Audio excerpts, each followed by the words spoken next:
Hello everyone and welcome to Philoform.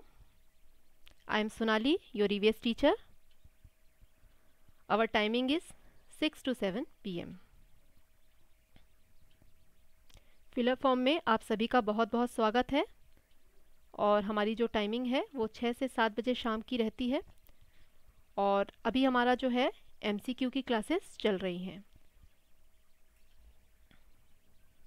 और हमारे दो जो स्पेशल स्टूडेंट्स हैं बिल्कुल टाइम से जो आ जाते हैं, पूजा रानी और शाहीन जी, गुड इवनिंग। बहुत अच्छा लगता है जैसे हम कहीं सफ़र से घर लौटते हैं और हमारे इंतज़ार में कोई बैठा होता है, वैसी फीलिंग आती है। खुशी होती है कि चलिए बच्चे आपको आपके आने का वेट कर रहे हैं। बहुत अच्छा लगता है।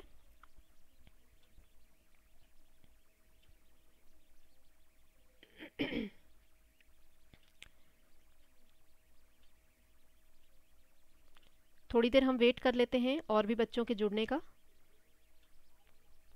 मैं हमेशा कोशिश करती हूँ कि टाइम से बिल्कुल जुड़ जाऊँ आप लोगों के साथ और आप सभी से भी ये रिक्वेस्ट है कि आप लोग भी टाइम से जुड़ें क्योंकि शुरू के 5-7 मिनट हमारे थोड़ा वेट में ही चले जाते हैं एक दूसरे के। और आप लोगों की ये थी क्वेरी की पेडागोजी क्वेश्चन आप लोगों को चाहिए थे, तो हम अभी कंटिन्यू बहुत पेडागोजी क्वेश्चंस ही लेकर के आपके लिए मैं आ रही हूँ। और देखिए कि वो घुमा फिरा करके पूछा जा रहा है क्वेश्चन का।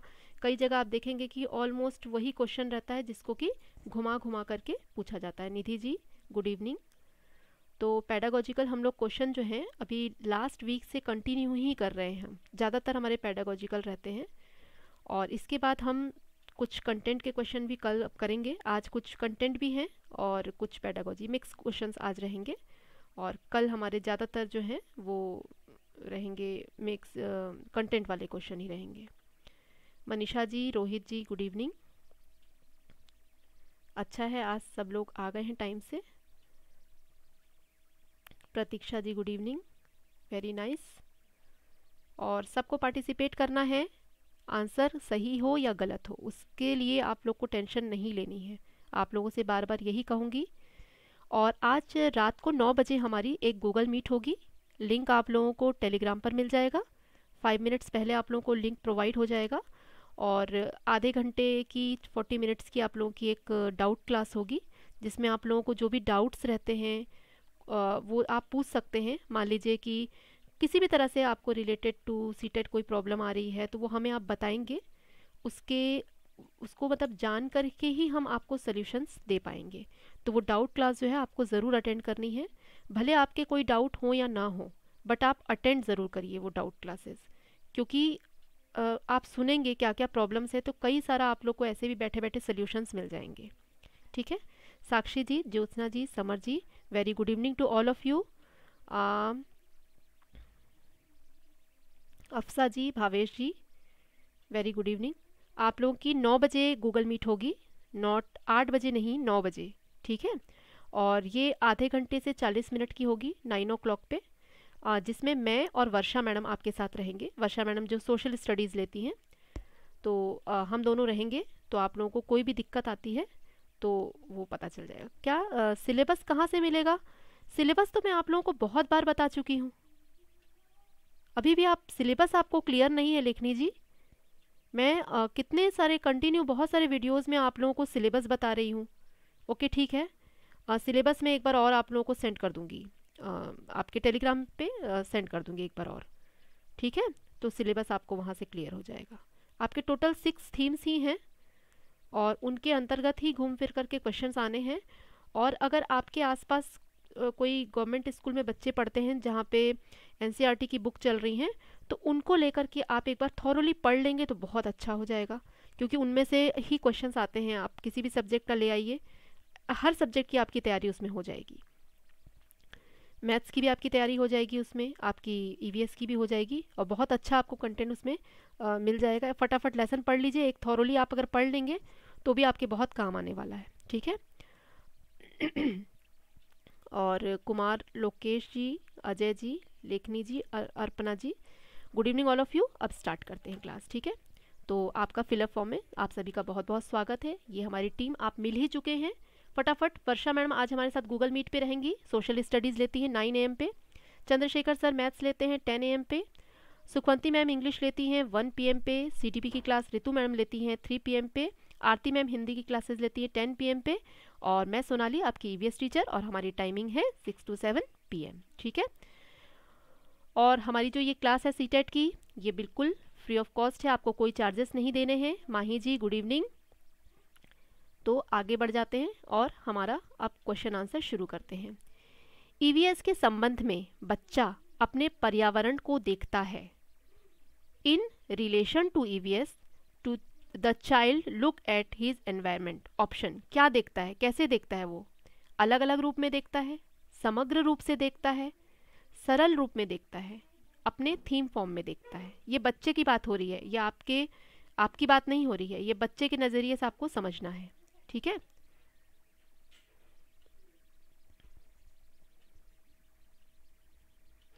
बिल्कुल माही जी, आज फेस टू फेस हम मिल लेंगे। ओके, गूगल मीट पे मैं अपना ऑन रखूँगी, जो वीडियो है आप देख पाएंगे। ठीक है, आज फेस टू फेस होगा। आप लोग भी अपना फेस टू फेस रखेंगे तो कोई दिक्कत नहीं है, जो रखना चाहते हैं बिल्कुल रखें।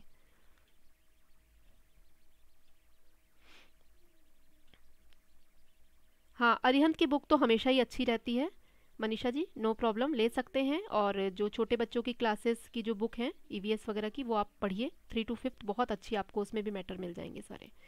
ऑलमोस्ट सबका आंसर B आ रहा है, कुछ लोगों का A भी आ रहा है, और इसका जो राइट आंसर है वो आप लोग को बता देते हैं भाई।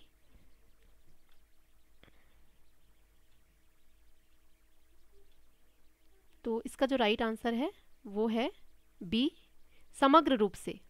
ठीक है, मतलब हर चीज़ उसमें मिक्सअप होता है, क्योंकि मैंने आपको बताया है कि ये एक ऐसा सब्जेक्ट है जिसमें सारे सब्जेक्ट मिक्सअप होते हैं और उनको समग्र रूप से ये बताया जाता है। सिर्फ लैंग्वेज इसमें नहीं होती है। ठीक है ना, हिंदी इंग्लिश अलग से बच्चे पढ़ते हैं, बट साइंस में वो क्या है, SST भी पढ़ लेते हैं, और साइंस का जो एक ब्रॉड रूप है उस चीज़ को भी वो समग्र रूप से, उसमें सारा चीज़ मिला करके वो पढ़ लेते हैं। तो इसलिए इसका आंसर जो है वो है B। आगे बढ़ते हैं नेक्स्ट क्वेश्चन पे। तो कंफ्यूज मत होइए, इसमें बिल्कुल क्लियर है कि होलिस्टिक मैनर में वो देखेंगे, समग्र रूप से देखेंगे।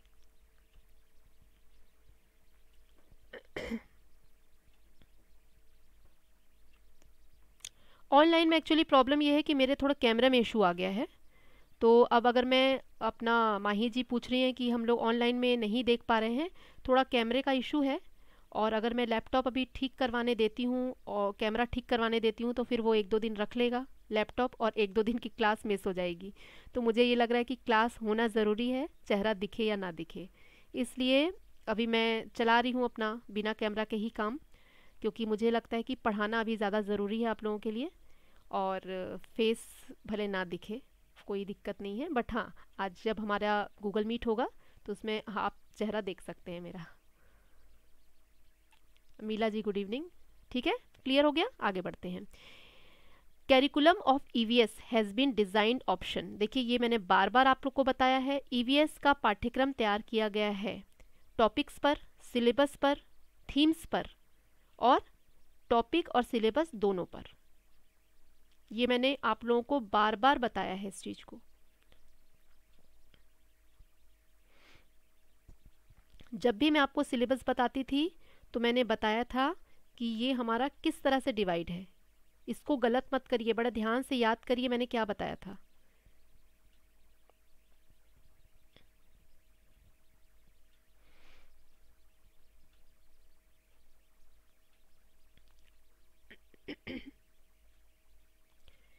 सिलेबस तो है, सिलेबस को किस तरह से बांटा गया है, डिज़ाइन किस तरह से किया गया है।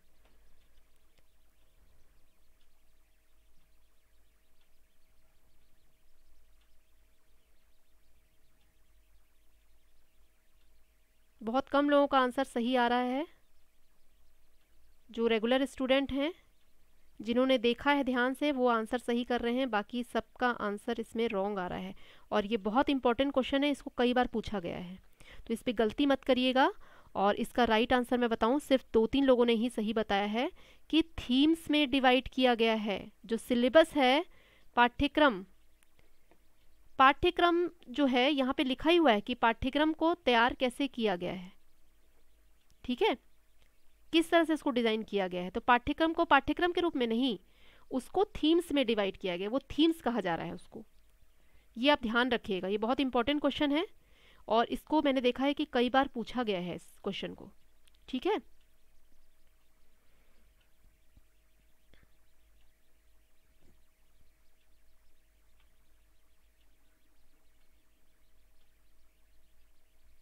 तो ये याद रखिएगा, इस पे गलती मत करिएगा, बिल्कुल ध्यान में रखिए कि जो हमारा सिलेबस है वो 6 थीम्स में बटा हुआ है, मेन थीम हमारे 6 हैं। ओके, आगे बढ़ते हैं। एनसीएफ, देखिए एक और क्वेश्चन है बहुत important. NCF 2005 view EVS in classes 3rd to 5th as a subject which integrates the concept and issue of option. देखिए एनसीएफ 2005 जो है कक्षा 3 से 5 तक के ईवीएस को एक ऐसे विषय के रूप में देखता है जो विकल्पों की अवधारणाओं और मुद्दों को एकीकृत करता है, इंटीग्रेट करता है। मैंने बताया था एकीकृत मतलब इंटीग्रेशन, इंटीग्रेट करना, एक साथ मिलाया गया है। कितने सब्जेक्ट्स को, कौन कौन से सब्जेक्ट्स को मिलाया गया है? विज्ञान और सामाजिक विज्ञान को, विज्ञान सामाजिक विज्ञान भाषा गणित, विज्ञान सामाजिक विज्ञान पर्यावरण शिक्षा, या विज्ञान सामाजिक विज्ञान और भाषाएं। बड़े ध्यान से करिए, बहुत इजी है, कई बार बताया हुआ है आपको।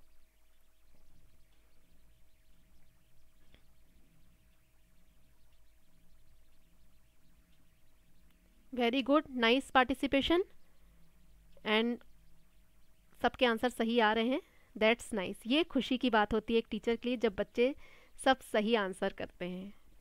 थोड़े कठिन क्वेश्चन लाने पड़ेंगे आपके लिए अब, है ना। अब आप लोग, मैंने घुमा घुमा के क्वेश्चन को इसीलिए पूछा है ताकि आप लोगों को वो रट जाए क्योंकि पेडागॉजी ऑलमोस्ट हमारी इन्हीं पे ही घूमती रहेगी, यही बेसिक क्वेश्चंस हैं जो घूम घूम कर आएंगे, ठीक है।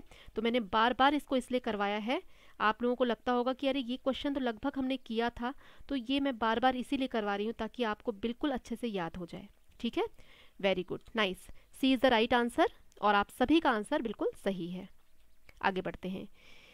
ईवीएस शिक्षक को अपनी ईवीएस कक्षा में निम्नलिखित में से किस चुनौती का सामना करना पड़ सकता है? अब देखिए एक से ज़्यादा विकल्प वाले क्वेश्चन आते ही आते हैं, उनमें से एक है which of the following challenges may be faced by the EVS teacher in his और हर क्लास, ईवीएस क्लास। अब ये ईवीएस में भी पूछ सकते हैं, किसी दूसरी क्लास में भी, ये मतलब किसी दूसरे सब्जेक्ट ये भी अब क्वेश्चन आ सकता है, ये ऐसा क्वेश्चन है।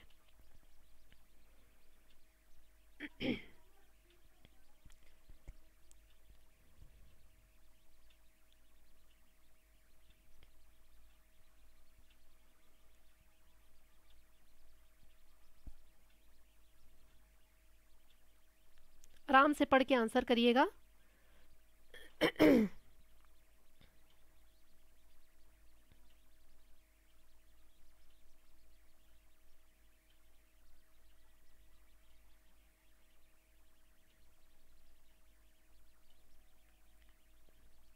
ए है उसकी कक्षा के बहुसांस्कृतिक आयाम, बी है प्रत्येक छात्र की भावना, सी है प्रत्येक का समुदाय संस्कृति और जीवन शैली, और डी है कक्षा का अनुशासन और इसका प्रबंधन।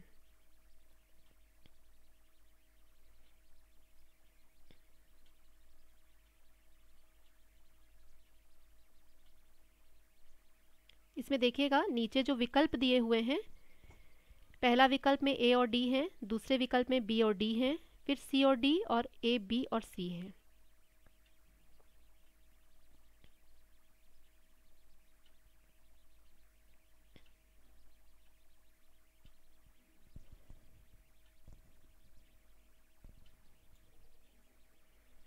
और इसका जो राइट आंसर है वो मैं आप लोगों को बता दूं कि इसका राइट आंसर डी होगा, मतलब लास्ट वाला, जिसमें कि 3 ऑप्शंस हमारे शामिल हैं। सिर्फ ये वाला ऑप्शन नहीं रहेगा, ये नहीं रहेगा, ठीक है, ये कट हो गया, ठीक है, बाकी तीनों रहेंगे। उसकी कक्षा के बहुसांस्कृतिक आयाम, क्योंकि ये ईवीएस है, इसमें हमको सामाजिक सांस्कृतिक रूप से भी बच्चों को जोड़ना है, प्रत्येक छात्र की भावना भी देखनी है, और प्रत्येक का समुदाय, संस्कृति और जीवन शैली भी देखनी है। तो ये तीनों जो हैं इसमें आएंगे और आंसर क्या हो जाएगा? डी, ए, बी और सी। ठीक है। पेडागोजिकल थोड़े इसी तरह के होंगे और ये विकल्प वाले में थोड़ी दिक्कत आती है, थोड़ा समय तो लगता है इसको समझने में। आगे बढ़ते हैं। प्राथमिक स्तर पर पर्यावरण अध्ययन को पढ़ाने का सबसे उपयुक्त उद्देश्य, the most appropriate objective of teaching EVS eight primary stage, क्या है? सबसे मेन उद्देश्य क्या है? पहला, ईवीएस की विभिन्न अवधारणाओं का विवरण और परिभाषाएं। फिर वही परिभाषा वर्ड आ गया। इसमें उद्देश्य पूछा है कि सबसे उपयुक्त उद्देश्य क्या है। छात्रों को अपने वातावरण का पता लगाने के लिए बहुत जगह मिल जाती है। छात्रों को ईवीएस की अवधारणाओं को सीखने में सुविधा, शिक्षक द्वारा साझा की गई ठोस जानकारी के लिए माध्यम से छात्रों को ईवीएस सीखने के लिए प्रोत्साहित।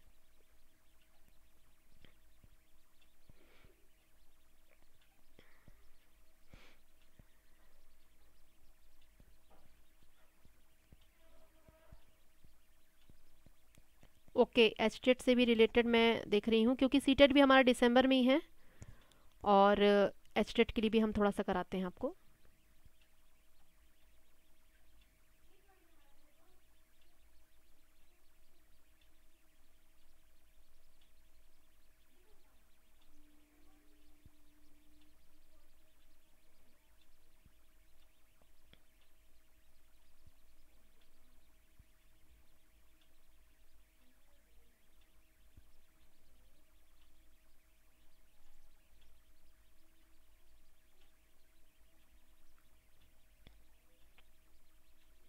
इसमें भी मिक्स आंसर आ रहे हैं, थोड़ा कन्फ्यूज़न है बच्चों को।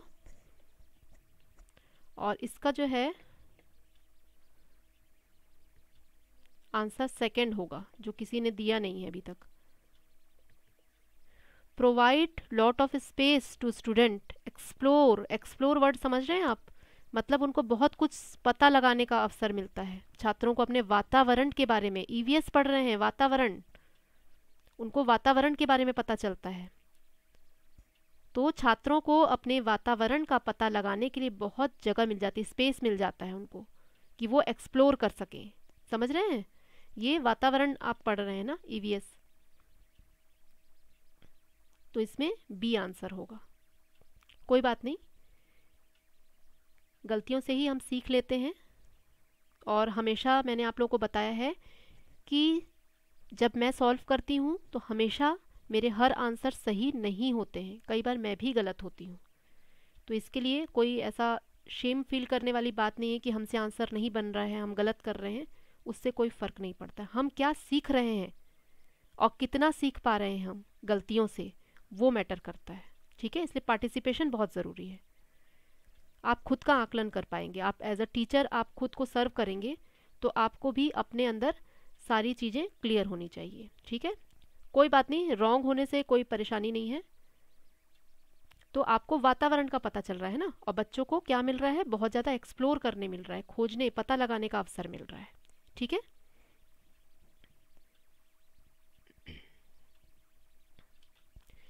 अब देखिए बहुत इजी क्वेश्चन आ गया आपका। What are the advantage of nuclear family. मैंने बहुत अच्छे से डीपली डिटेल में पढ़ाया है ये चैप्टर। एकल परिवार के क्या लाभ हैं? व्यक्तित्व का विकास, बच्चों की कम संख्या, दोनों मतलब एक और दो, ए और बी जो है ऊपर के दोनों, या समस्याओं से भरा, development of personality, less number of children, both 1 and 2, full of problem. बहुत ही ईजी है।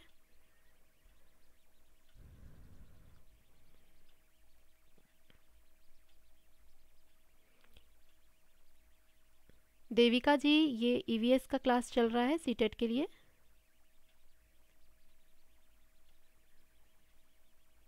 और इसमें फटाफट आंसर आ रहे हैं, छोटा क्वेश्चन है, इजी क्वेश्चन है।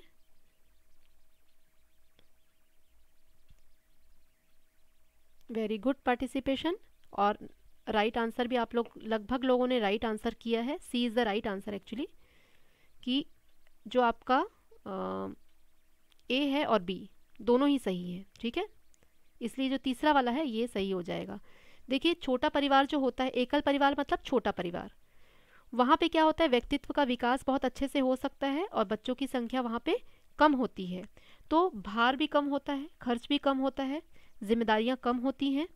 इस कारण से क्या होता है, व्यक्तित्व का जो विकास है वो भी बहुत अच्छे से हो सकता है।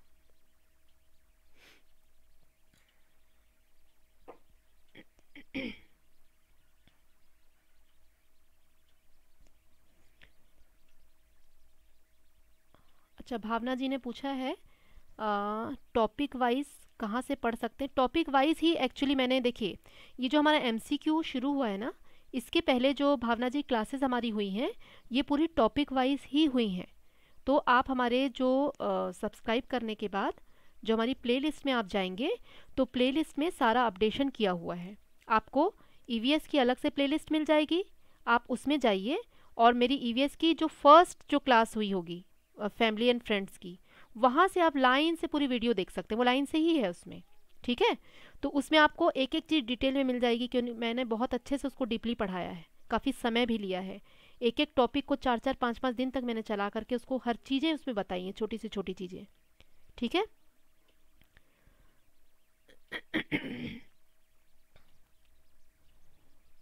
एकल परिवार नहीं रहेगा, भावेश जी का कहना भी बिल्कुल सही है। अगर बच्चे ज़्यादा होंगे तो एकल परिवार नहीं रहेगा, मैंने बताया था उसके क्या क्या फ़ायदे होते हैं। देखिए एकल परिवार में क्या होता है कि हमें किसी को कुछ बताना नहीं होता है। हम अगर कहीं जा रहे हैं, आ रहे हैं, हमें कुछ पढ़ाई करनी है, जॉब करनी है, तो हमें किसी को कुछ बताने की ज़रूरत नहीं होगी।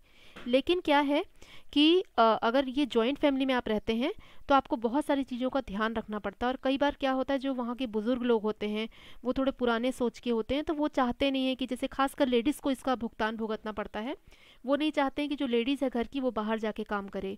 तो वो सोचते हैं कि नहीं, ये घर पे बस चूल्हा चौका करे। तो वो थोड़े सोच कई जगह पुरानी होती है, जिस कारण से क्या होता है कि जो दो जनरेशन होती है उनमें आपस में सही ढंग से निभ नहीं पाती, क्योंकि उनकी सोच जो होती है वो एक दूसरे से क्या हो जाती है, भिन्न हो जाती है, डिफ़र करती है, अलग अलग सोचते हैं।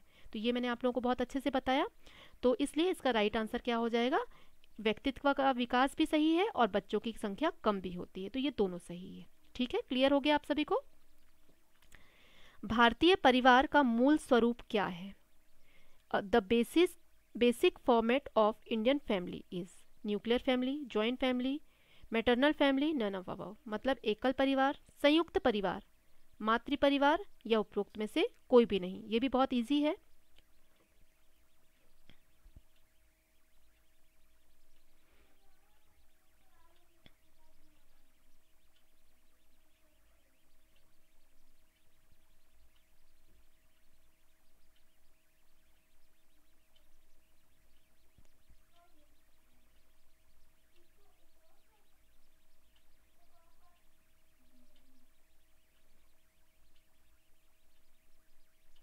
यस, ऑलमोस्ट सभी का आंसर सही आ रहा है, तो इसमें किसी को कोई कन्फ्यूज़न नहीं है और बहुत इजी क्वेश्चन भी है।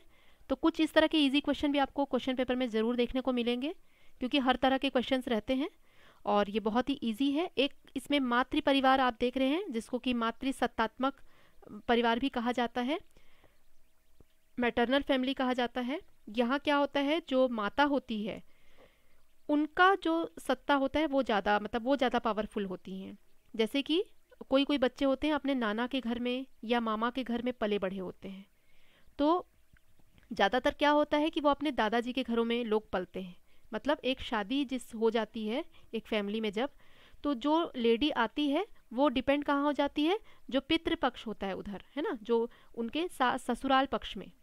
लेकिन मातृसत्तात्मक वो होती है जहाँ जो लेडी है जो ब्याह कर आई है उसके परिवार से जब ज़्यादा जुड़ाव हो जाता है, वहाँ लोग रहने लगते हैं, तो वो मातृसत्तात्मक। इसके लिए भी एक क्वेश्चन मैंने पिछले बार करवाया हुआ है आपको, पहले अगर आप क्लासेस देखे होंगे तो आपको पता होगा कि इस तरह के क्वेश्चंस भी पूछे जाते हैं। मैं तो अभी लास्ट ईयर के जो क्वेश्चन है ना उनसे सारा करवा रही हूँ आप लोगों को, और कुछ एक्स्ट्रा भी ले रही हूँ। तो ये मिक्सअप करके मैं पढ़ा रही हूँ, क्योंकि इसी तरह से एग्ज़ाम में आपके पास आएंगे। तो मैंने पिछले साल के जो क्वेश्चन हैं उनको लिया है, कुछ अलग से भी ऐड किया है। पिछले साल के तो मैंने लगभग करा ही दिए हैं आपको, पैडागोजी तो ऑलमोस्ट करा ही दिया है। ठीक है, तो ये बी आंसर होगा और राइट आंसर भी है।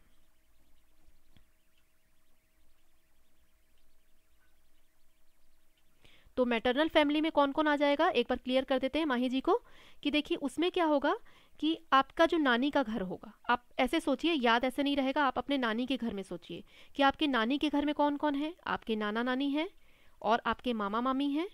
तो वो आपका जो उधर वाला जो परिवार हो गया, आपके माता का जो परिवार हो गया है, वो आपका क्या होगा, मैटरनल फैमिली हो जाएगा। ठीक है। और पैटर्नल फैमिली मतलब पितृसत्तात्मक परिवार जो है वो क्या होगा, आपके दादा दादी, चाचा चाची, आपके बड़े पापा, बुआ, ये सब लोग हो जाएंगे। और मामा के यहाँ अगर आप जाते हैं तो वहाँ आपको मौसी भी मिलती हैं, तो वो आपकी क्या हो गया कि मैटरनल फैमिली हो गया। ठीक है।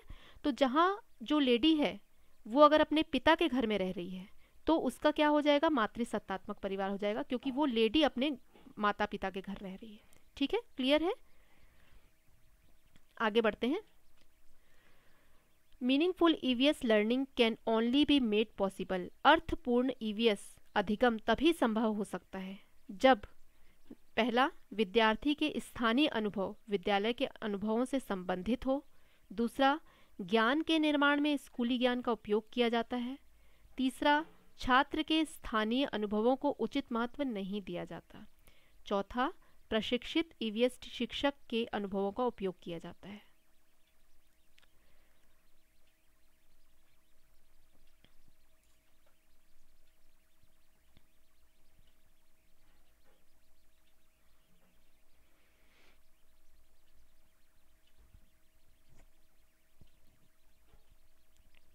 बहुत अच्छा कॉम्प्लीमेंट संदीप जी ने दिया है दीदी कहकर। Radhe Radhe Sandeep ji, thanks for calling me दीदी, बहुत अच्छा लगा ये भी सुनकर।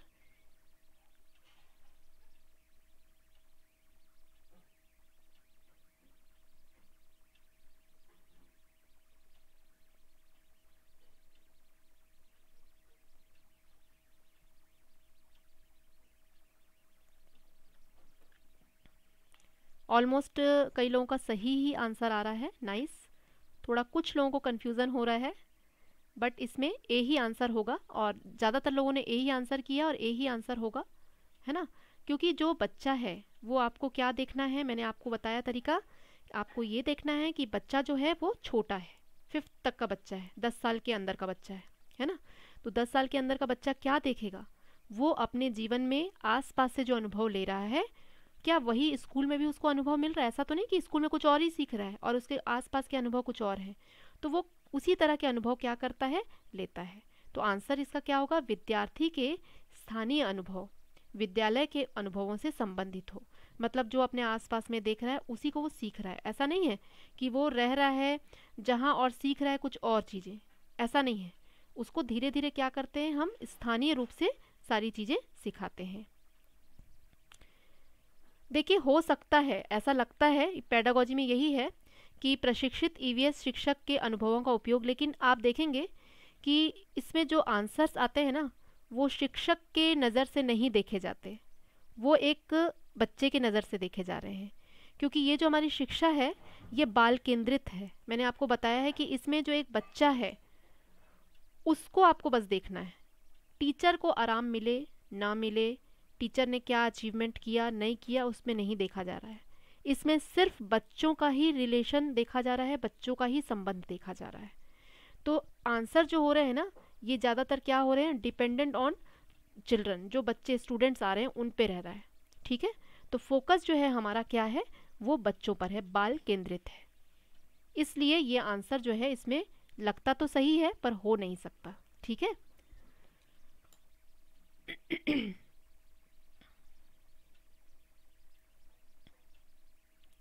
क्योंकि हमें लगता है कि एक प्रशिक्षित अगर शिक्षक है तो उसके अनुभवों का उपयोग तो होता है, ये बात तो सही है, इस चीज़ को मैं भी मानती हूँ कि आप जो कह रहे हैं एज अ आप भी टीचर ही हैं तो आप इस चीज़ को समझ रहे हैं।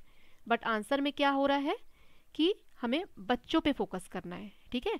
और बच्चे भी कैसे हैं आपके, क्लास 1 से लेके आपको 5th तक पढ़ाना है, तो बच्चों का नज़रिया आपको देखना है इसमें और उस तरह से आंसर करना है, तो आपके आंसर राइट होंगे।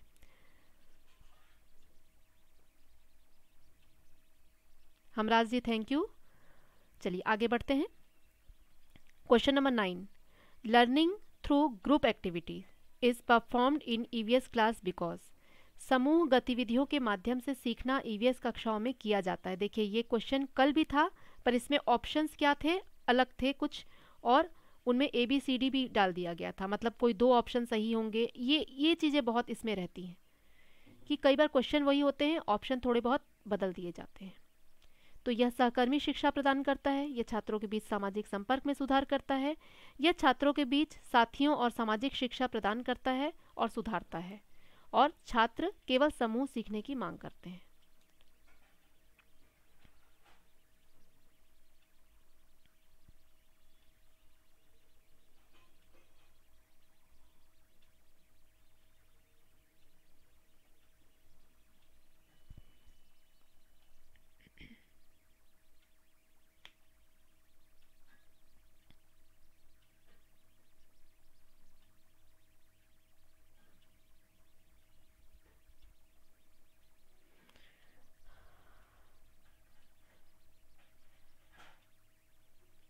तो सी आंसर ज़्यादातर आ रहे हैं और आंसर सही भी है, इसका सी ही होगा आंसर, क्योंकि छात्रों के बीच क्या हो रहा है, साथियों को जो सामाजिक शिक्षा प्रदान कर रहा है, मतलब सामाजिक रूप से उनमें जो है इम्प्रूवमेंट हो रहा है। ये पीयर लर्निंग जो होती है, जिसको आप लोगों ने CDP में भी पढ़ा है, पीयर लर्निंग अलग से पढ़ा होगा। समूह गतिविधियां जो होती हैं, पीयर लर्निंग उसको कहा जाता है, ग्रुप में जो करते हैं। इससे क्या होता है, जो साथियों के बीच एक सामाजिक जो रिश्ता उनका होता है वो डेवलप होता है। ठीक है, तो ये सी जो है इसका आंसर हो जाएगा, 3rd नंबर। नेक्स्ट क्वेश्चन है, which of the following indicates skill process in learning of EVS। निम्नलिखित में से कौन EVS सीखने में कौशल प्रक्रिया को इंगित करता है? वर्गीकरण, विवरण, कथन, स्मरण। Classification, description, statement, recall. Recall करवाना मतलब याद करवाना, रटवाना, जैसे कि टेबल लर्न करते हैं, है ना, 2 1 2, ये जो चीज़ें रिकॉल होती हैं कि हम उसको बोल रहे हैं और बच्चा जो है पीछे पीछे उस चीज़ को बोल रहा है, ये याद करवाना हुआ।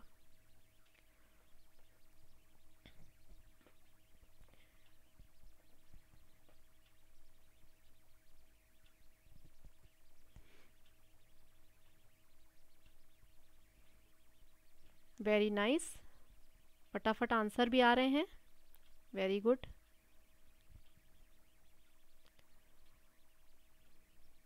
और आंसर भी आप लोगों का सही आ रहा है, बिल्कुल। Classification is the right answer. First जो है इसका आंसर क्लासिफिकेशन ही होगा, सही है बिल्कुल। स्मरण मैंने आप लोगों को बताया, इसमें रटवाने वाली कोई चीज़ नहीं रहेगी, ये टेबल लर्न नहीं करा रहे हैं हम, क्योंकि EVS पढ़ा रहे हैं। कथन, हमने कोई लेक्चर दे दिया, बच्चे कुछ नहीं सुनेंगे, स्टेटमेंट हम बस बोल देंगे, तो छोटे बच्चे हैं वहाँ पे ये काम नहीं आता। व्याख्या करना, किसी चीज़ का स्टेटमेंट देना, बच्चे नहीं समझते हैं। किसी चीज़ का विवरण, डिस्क्रिप्शन नहीं समझेंगे। उनको क्लासीफाई करना पड़ता है, अलग अलग छोटे छोटे टुकड़ों में, अलग अलग रूपों में बांट करके उनको बताया जाता है। ठीक है, 9th में कोई प्रॉब्लम आ रही है हमराज जी? वापस हम 9th में एक बार जाते हैं। ओके, प्रॉब्लम आ रही है तो उसको फिर देखते हैं, एक बार 9th को फिर से देख लेते हैं। थोड़ी प्रॉब्लम आ रही है हमराज जी को। समूह गतिविधियों के माध्यम से सीखना EVS कक्षाओं में किया जाता है, क्योंकि अब इसमें से हमें एक ही छांटना है एक्चुअली।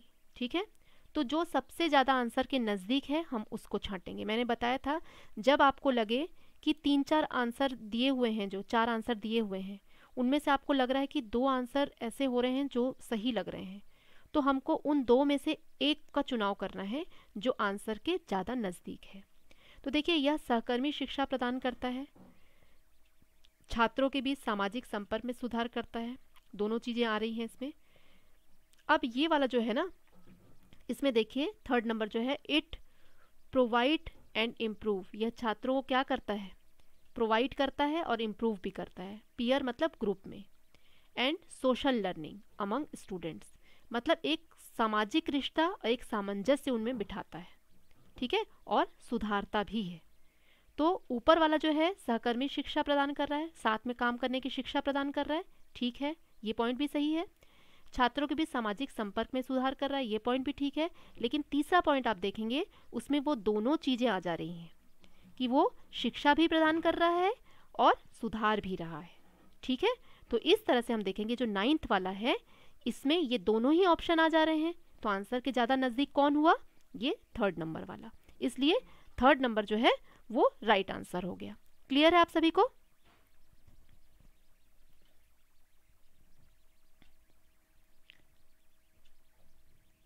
तो हमराज जी आपको क्लियर हुआ 9th क्वेश्चन?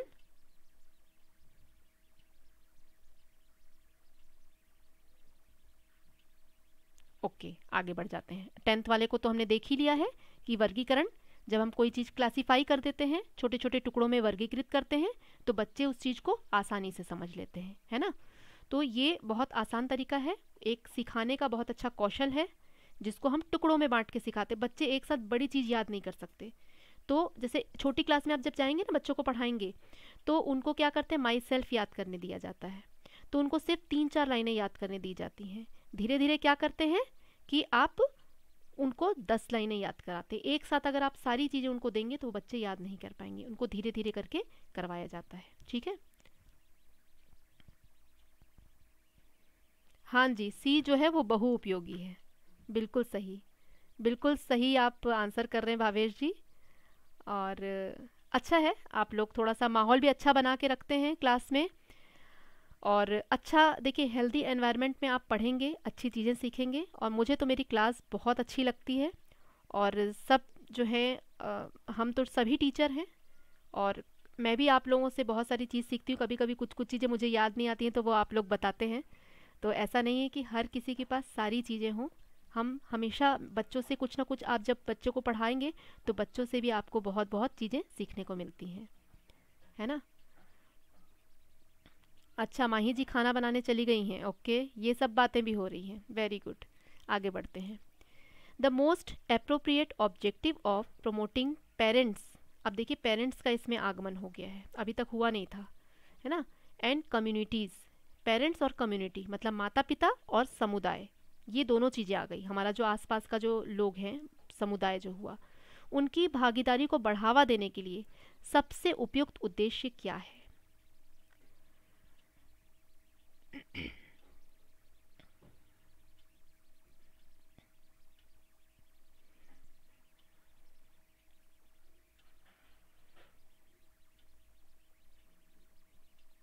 थोड़ा सा लंबा है इसका आंसर, आराम से इसको पढ़िए, समझिए, फिर आंसर कीजिए।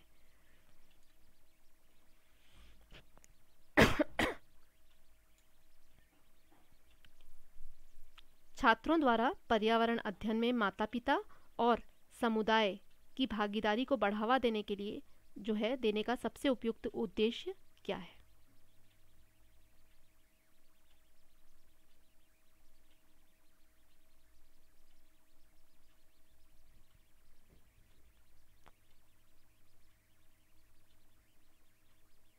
वेरी गुड, आंसर्स तो ज़्यादातर सही आ रहे हैं, और इसमें जो राइट आंसर है वो ए ही है, फर्स्ट का जो है ना, क्योंकि हम सामाजिक यहाँ पे बात कर रहे हैं। जो हमारे माता पिता आ गए, हमारे समुदाय की बात हो रही है, तो सीधे सीधे इसमें आंसर क्या बन जाता है आपका, ए बन जाता है। क्यों? क्योंकि इसमें क्या लिखा हुआ है आपको देखना है, माता पिता और समुदाय की भागीदारी, मतलब सामाजिक रूप से हम जहाँ से जुड़े हुए हैं, हमारी सामाजिक पृष्ठभूमि वही हुई ना, हमारे माता पिता और हमारे समुदाय ही हमारी सामाजिक पृष्ठभूमि है। तो पहला वाला ऑप्शन बिल्कुल सटीक है, शिक्षकों को छात्र की सामाजिक सांस्कृतिक पृष्ठभूमि को जानने का अवसर प्रदान करना, ठीक है। तो कहीं कहीं पे आप देखेंगे कि मदर फादर को भी इन्वॉल्व किया जाता है, तो ये राइट आंसर इस तरह से हो जाएगा। Qualitative assessment of children's learning in EVS can be done by, EVS में बच्चों के सीखने का गुणात्मक मूल्यांकन, किस तरह से वो सीखते हैं। देखिए इसमें भी एक से ज़्यादा विकल्प सही है। तो बच्चों के विचारों का रिकॉर्ड, अवलोकन रिपोर्ट द्वारा किया जा सकता है, प्रक्रिया कौशल का अवलोकन, पेपर पेंसिल परीक्षण, उपलब्धि परीक्षण। मतलब इसमें इंग्लिश में भी पढ़ देती हूँ। Record of children's ideas observation report, B observation of process skills, paper pencil test, achievement test.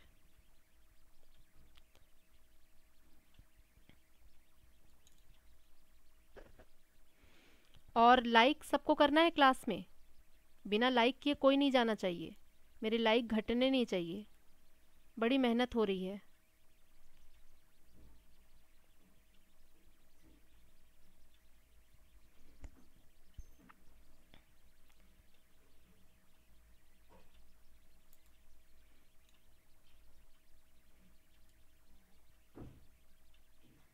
Very good, very good, सबका आंसर बिल्कुल सही आ रहा है।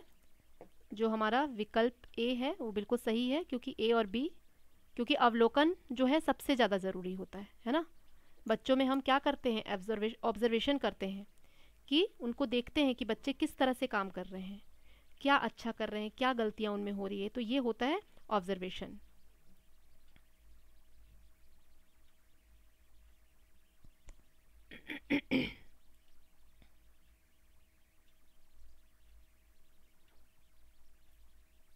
बिल्कुल सही है, ए और बी, ठीक है, वेरी गुड। अब देखिए एक अलग तरह का क्वेश्चन है, इथ्रोफिकेशन मीन्स, मतलब सुपोषण का अर्थ क्या है।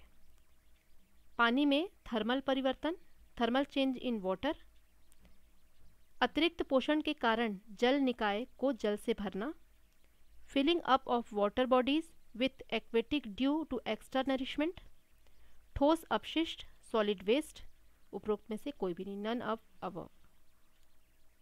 ये थोड़ा डिफरेंट क्वेश्चन है इसलिए मैंने इसको लिया। इसमें क्वेश्चन में ही आंसर छिपा हुआ है, ध्यान से अगर आप देखेंगे तो आपको क्वेश्चन में ही आंसर मिल जाएगा।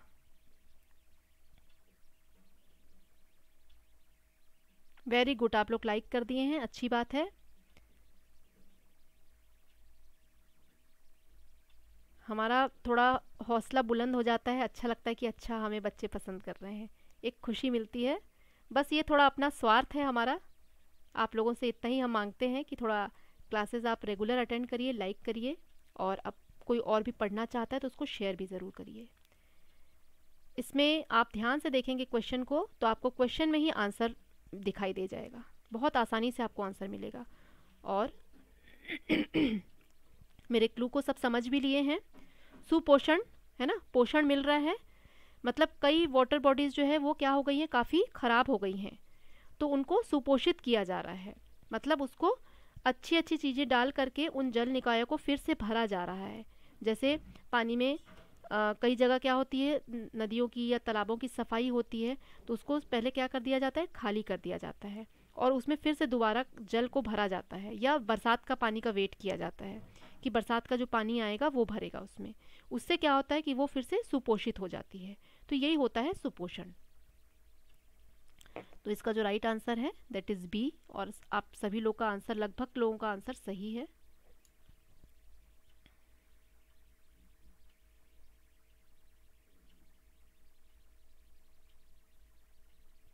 हाँ जी संदीप जी, ये लगभग मैंने पूरा ही क्वेश्चन, जिस तरह से पेडागोजी तो ऑलमोस्ट आप लोगों को मैंने रटवा ही दिया है अब, है ना।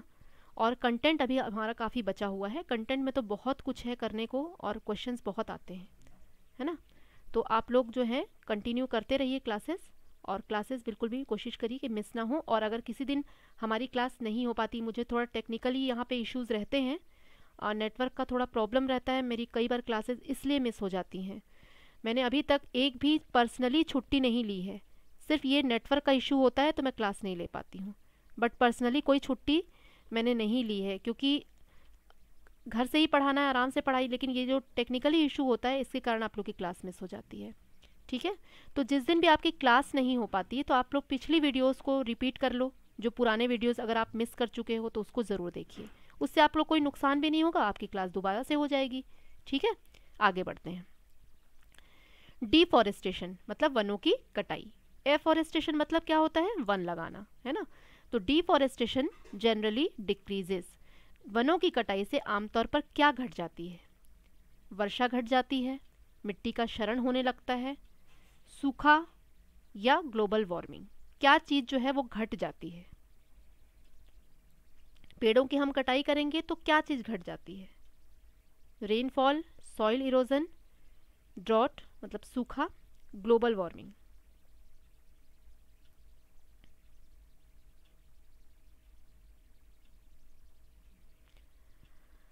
लेखनी जी, मैंने कहा था साइंस की क्लासेस के लिए, बट अभी तक कोई ऐसा आया नहीं है। देखते हैं क्या हो सकता है।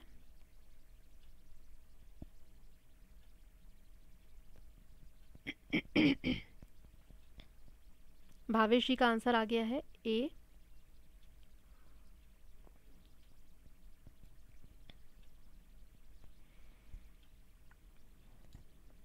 और ये बहुत इजी है,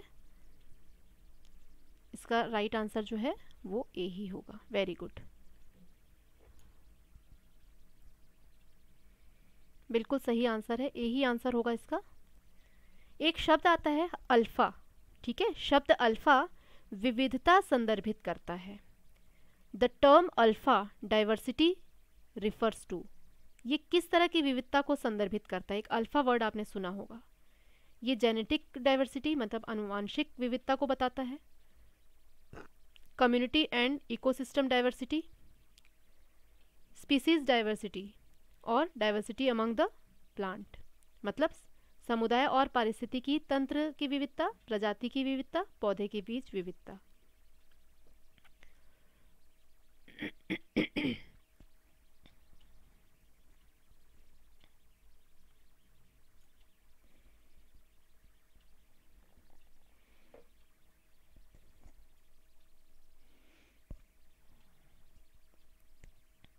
देखते हैं भावेश जी क्या हो सकता है साइंस के लिए।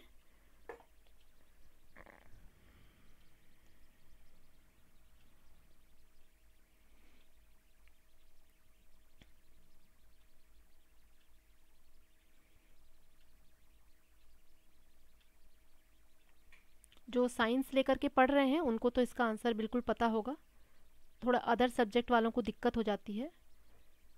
तो कम्युनिटी एंड इकोसिस्टम डाइवर्सिटी मतलब समुदाय और पारिस्थितिकी तंत्र की जो विविधता है, बी वाला जो ऑप्शन है ये आपका सही होगा इसमें, ठीक है। ये थोड़ा सा याद कर लीजिए जिनको दिक्कत आ रही है, ये कुछ टर्म्स हैं जो आपको याद होने चाहिए, ठीक है। ये शब्द यूज़ किया जाता है अल्फ़ा। अल्फ़ा शब्द जो है वो यूज़ किया जाता है किसी भी समुदाय ग्रुप के लिए, और पारिस्थितिकी हमारा जो तंत्र है उसकी जो विविधताएं हैं, ठीक है, उसको बताने के लिए अल्फ़ा यूज़ किया जाता है, ये एक शब्द यूज़ किया जाता है, ठीक है। आगे बढ़ते हैं, नेक्स्ट क्वेश्चन देखते हैं। Dash is defined as an ecological state of species being unique to a specific geographic location. Dash को मतलब खाली स्थान को एक विशिष्ट भौगोलिक स्थिति के लिए विशिष्ट प्रजाति की पारिस्थितिक स्थिति के रूप में परिभाषित किया गया है। मतलब वो जो प्रजातियां हैं सिर्फ वहीं पाई जाती हैं, विशिष्ट जगह पे विशिष्ट परिस्थिति में ही पाई जाएंगी। एक्जोटिक मतलब विदेशी, एंडेमिक स्पीसीज मतलब स्थानीय प्रजातियां, इकोसिस्टम पारिस्थितिकी तंत्र, इनमें से कोई नहीं।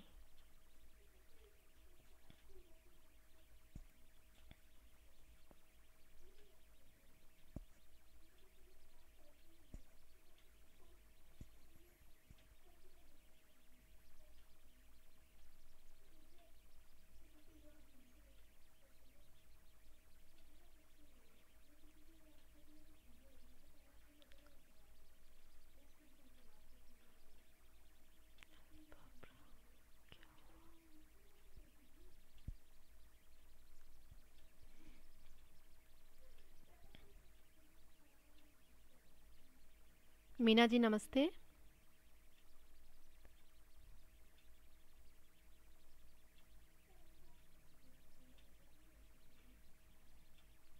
एंडेमिक स्पीसीज, इसमें आप लोगों के आंसर्स आ रहे हैं 16 में, कुछ लोगों के सी भी आए हैं, पर इसका जो राइट आंसर है वो है एंडेमिक। वो भी मैं आप लोगों को क्लियर कर देती हूँ अभी। स्थानीय प्रजातियाँ, देखिए इसमें क्या कहा गया है, विशिष्ट भौगोलिक स्थिति कहा गया है। जो भौगोलिक स्थिति क्या है, विशिष्ट है, मतलब ये जो प्रजातियां हैं वो हर जगह नहीं पाई जाएंगी। भौगोलिक परिस्थिति कैसी है, विशिष्ट है जहाँ पे, ठीक है।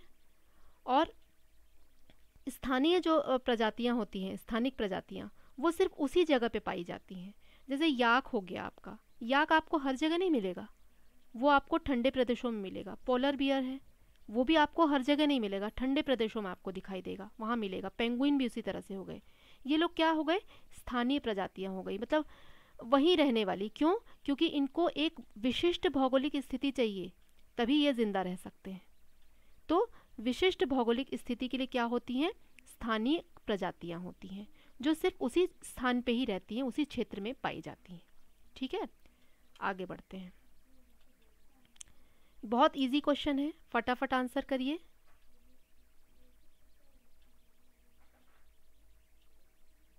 कंफ्यूज करने के लिए देखिए किस तरह का वर्ड्स यूज किया जाता है, ये आप देख सकते हैं।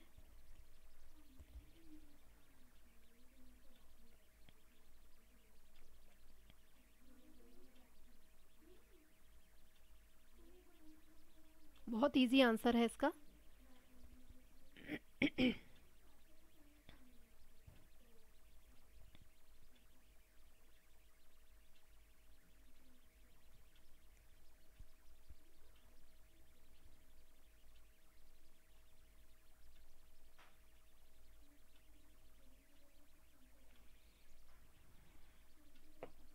Very good.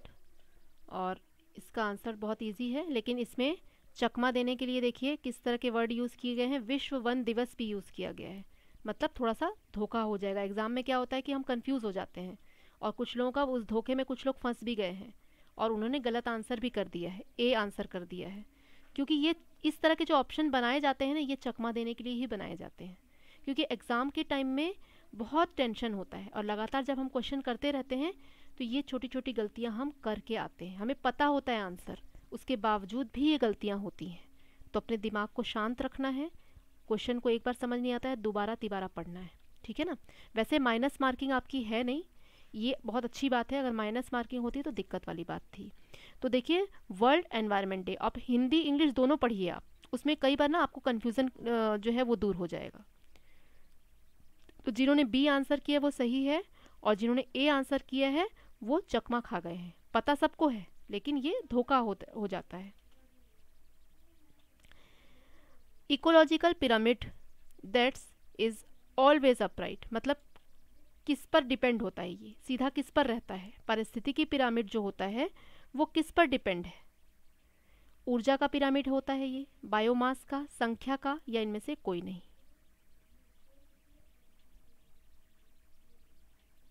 ये पिरामिड भी मैंने आप लोगों को दिखाया था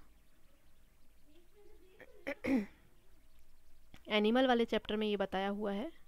कई लोगों ने अटेंड किया नहीं है क्लास, इसलिए उनको पता नहीं है। कुछ बच्चे लेट आ रहे हैं काफ़ी, ये बड़ी गलत बात है कि आप लोग लेट आते हैं। टाइम से आइए, क्लासेस अटेंड करिए, तो आपको कुछ समझ में आएगा।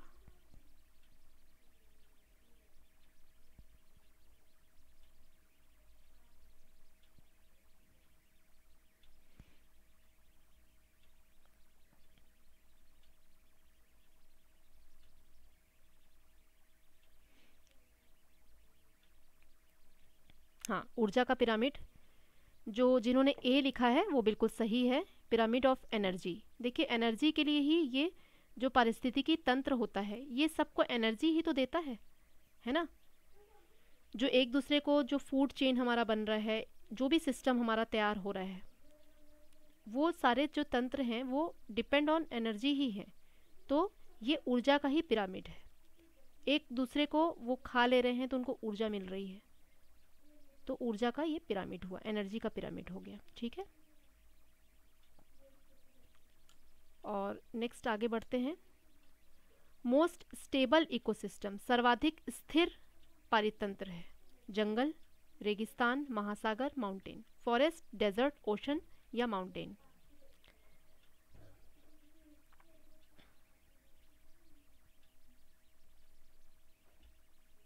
19 का आंसर करिए।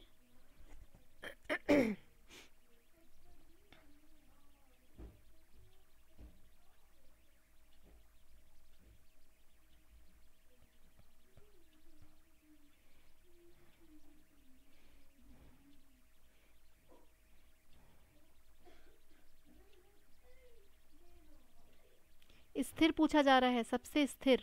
जंगल बिल्कुल भी स्थिर नहीं है, क्योंकि लोगों का आना जाना बहुत ज़्यादा है वहाँ पे, तो वो स्थिर नहीं रह सकता जंगल। इसमें जो है आपका आंसर जो होगा वो है ओशन। ओशन काफ़ी हद तक स्थिर है, क्योंकि हर कोई वहाँ नहीं जा पा रहा है। जो बड़े जो महासागर हैं उनमें हर कोई नहीं पहुँच पा रहा है, इस कारण से वो डिस्टर्ब नहीं है और स्थिर है। लेकिन पहाड़ों में लोग चले जाते हैं, वहाँ लोग घर बना के रह रहे हैं, रेगिस्तान में भी लोग रह रहे हैं, जंगलों में तो लोगों का आना जाना है ही, तो वो बहुत डिस्टर्ब करते हैं उस एरिया को। तो इसका जो राइट आंसर है वो ओशन होगा, क्योंकि वहाँ लोगों की पहुँच कम है, वो स्थिर परितंत्र है। ठीक है, इसलिए इसका आंसर जो है वो सी होगा।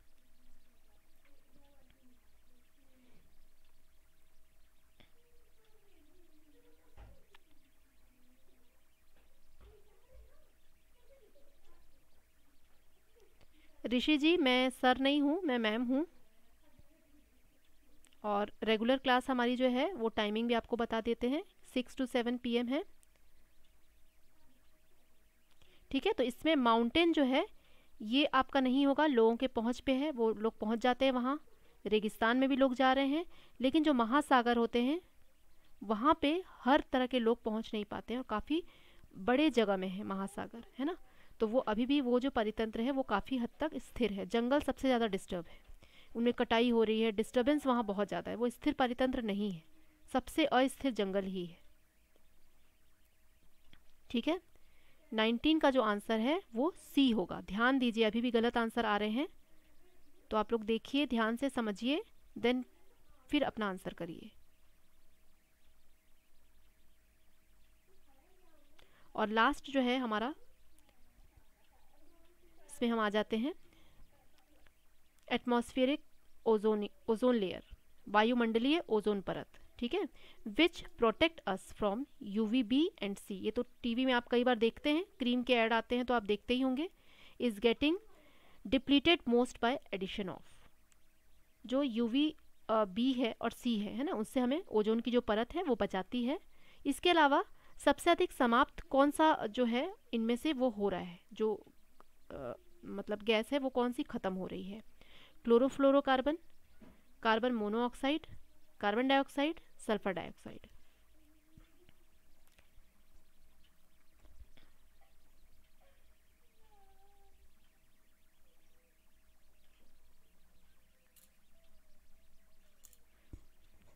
इसका आंसर आना शुरू भी हो गया। तो डिप्लीटेड जो है वो कौन सा हो रहा है, ये आपको बताना है, कौन कम होता जा रहा है, समाप्त होता जा रहा है। एक तो जो परत है हमारी, जो लेयरिंग एक है, जिससे कि हम क्या होते हैं, बच पाते हैं इन UVB और C की जो किरणें हैं, इनसे हम बच पाते हैं, है ना।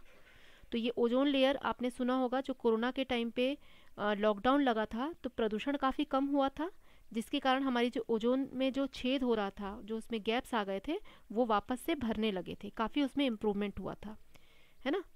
तो हाँ, इसका राइट आंसर क्लोरो। बहुत इजी है, ये तो पढ़ा हुआ है, स्कूल में हमने पढ़ा भी था। और इसी से रिलेटेड एक छोटी सी पिक्चर भी मैंने ऐड की हुई है, आप लोगों को दिखा देते हैं।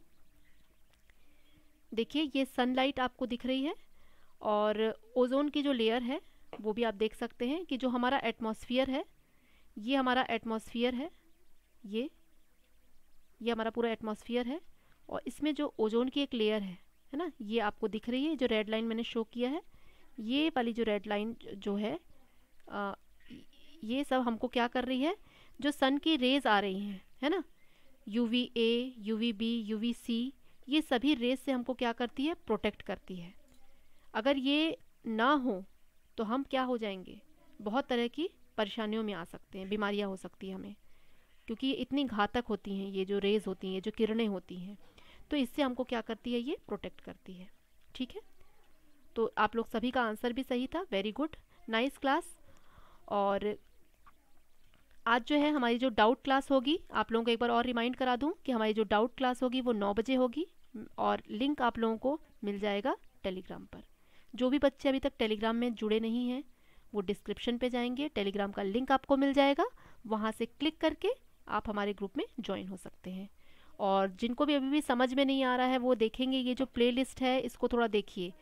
आपको सब्सक्राइब करना है पहले, ठीक है, सब्सक्राइब आप कर देंगे, और उसके बाद अगर आप वीडियो देखते हैं तो आपको जो जो वीडियोस उसमें होंगी हमारे फिलअप फॉर्म की, नेट की और आपकी सीटेट की जो जो वीडियोस हैं वो सारी दिख जाएंगी। और आप अगर प्ले लिस्ट में जाएंगे तो आपको क्या होगा, सब्जेक्ट वाइज वहाँ पे आपको प्ले लिस्ट मिल जाएगी जिसमें हमारी जो लाइन से सारी क्लासेस हैं वो मिल जाएंगी। ठीक है, वेरी गुड माही जी, 14 आपका है आज 20 में। ठीक है, अच्छी बात है, कोशिश करिए कि आगे और भी अच्छा हो। ठीक है, थोड़े से क्वेश्चन भी इस तरह के रहते हैं कि थोड़ा डाउट हो जाता है, तो मैं कोशिश कर रही हूँ कि अच्छे से अच्छा आप लोगों के लिए कंटेंट लेकर के आऊँ, अच्छे से अच्छे क्वेश्चंस लेके आऊँ। और शाहीन जी आपने गलत लिखा है, 20 बाद में होगा, 15 पहले होगा। 15/20, 20/15 नहीं हो सकता है, as a fraction it is wrong. ठीक है, एज अ टीचर मुझे ये बताना ज़रूरी है, गलती मैं नहीं देख पाऊँगी इसलिए आपको बता रही हूँ। ठीक है, तो हाँ, तो कल जो है हमारी आगे जो है हमारी अभी एमसीक्यू की क्लास ही चलेंगी और फिर हम आगे रिवीजन भी करेंगे। तो आप लोग रेगुलर क्लास अटेंड करते रहें और आज की डाउट क्लास ज़रूर अटेंड करें। जो भी आपको डाउट है, जो भी पूछना है वो आप पूछ सकते हैं। ठीक है,